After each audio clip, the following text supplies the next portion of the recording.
madaxweynaha dowlad goboleedka koonfur galbeed mudane Shariif Xasan Sheekh Aadan oo waraysi gaar ah u siiyay ku hadalay walyaabo in qabsoomitaan ee markii xilka madaxweynaha mas'uul qabadi deegaanada koonfur galbeed soo sheegay intii maamulkiisu ka shaqeeyay duruufaha adag tan uu samarahay heerkii lambaahana intii uu ka shaqeeyay maamul goboleed. Bismillahir Rahmanir Rahiim, alxamdulillahi rabbil aalamiin. Horta muddo 3 sano iyo bilow waaye insha Allah kulli waqtiga aniga waxaan isleenahay maamul cusub oo xaaladiisa wax uu dhaxlay aanan jirin oo bilow ah hadii loo fiiriyo wax badan qabsoomay wixii qabsoomay aniga ma tirin karo laakiin kulli cisha macallina cid walba Soomaaliya iyo gaar ahaan reer koonfur galbeed wixii la qabtay waa ogyihiin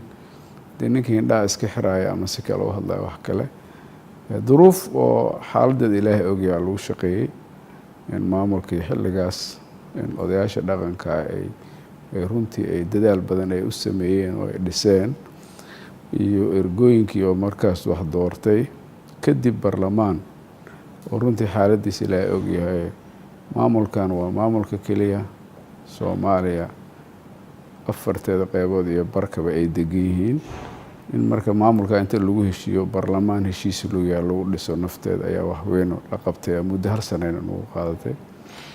kadib maamulku muusan lahayn xafiisyo iyo guriyo iyo muusan lahayn wax badan horta la qabtay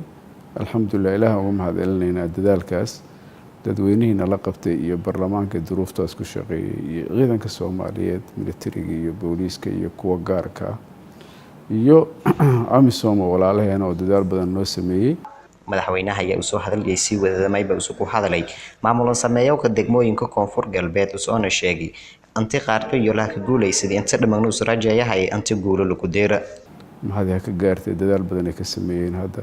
degmooyinka ayaga dadku ku nool yihiin lama soo weeraro ayaga shabaabka beegsada waliba iyadoo inaan wali u suurto gelin laakiin ay jidadka furaan waxaan rajaynaynaa waqtiyada soo socdana inay jidadka furaan mar haddii ay ku guuleysteen inay degmooyinkii oo dhan ay dadku ay ku noolaadaan gaar ahaan sida Baay Bakool gobolka Shabeellada Hoose inaan ciidamo ka tababarno sida Baay Bakool ayaan markii hore ku talagalkayga ahaa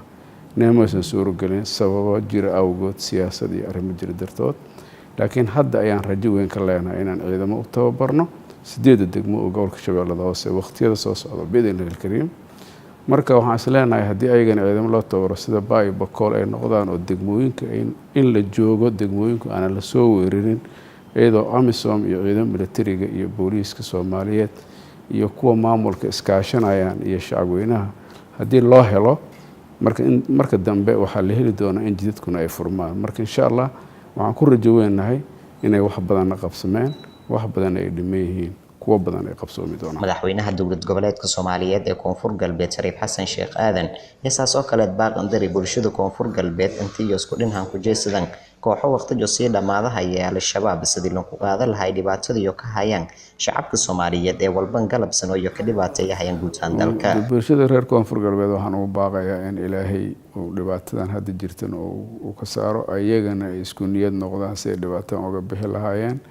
kuwa dawladiidka oo dhibaatada ku hayana isku meel ugu soo istaagaan ayaguna isgarabsadaan si dhibaataan uga bixi lahaayeen maamulkoodana ay garab istaagaan wixii dhaliila uu leeyahay maamulku siyaalo badan oo loogu sheegi karaa jiro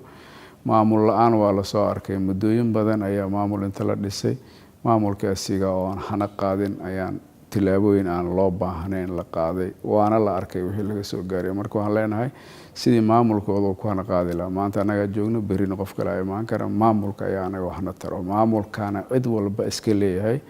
marka qof walbana waqtigeeda ay joogaysaa marka inay maamulkoodana la shaqeeyaan nabad ka wada shaqeeyaan walaalnimadoodii iyo ahalnimadoodii iyo horumarkoodii Soomaaliya federaal ay qaadatay cid walba waxay u baahan tahay in meesheedii ay nabad inta ka dhigato oo nadbaysato ay dib u dhis ka samaysato ay hormariso ayaa loo baahan yahay marka ayagoo gacmaha haysta inay dadaalkaas muujiyaan ayaan ka codsanayaa meel kasta ay joogaan. hadalka madaxweynaha ayaa ka beegmay xilli ciidanka xoogga dalka Soomaaliyeed iyo maamulka koonfur galbeed iyo diyaar garowga jaran sidii iyo maleeshiyada ka dhoomaaleysadahay deegaanada koonfur galbeed ku safeeyay lahaayeen Faysal Maxamed Isaaq warbaahinta koonfur galbeed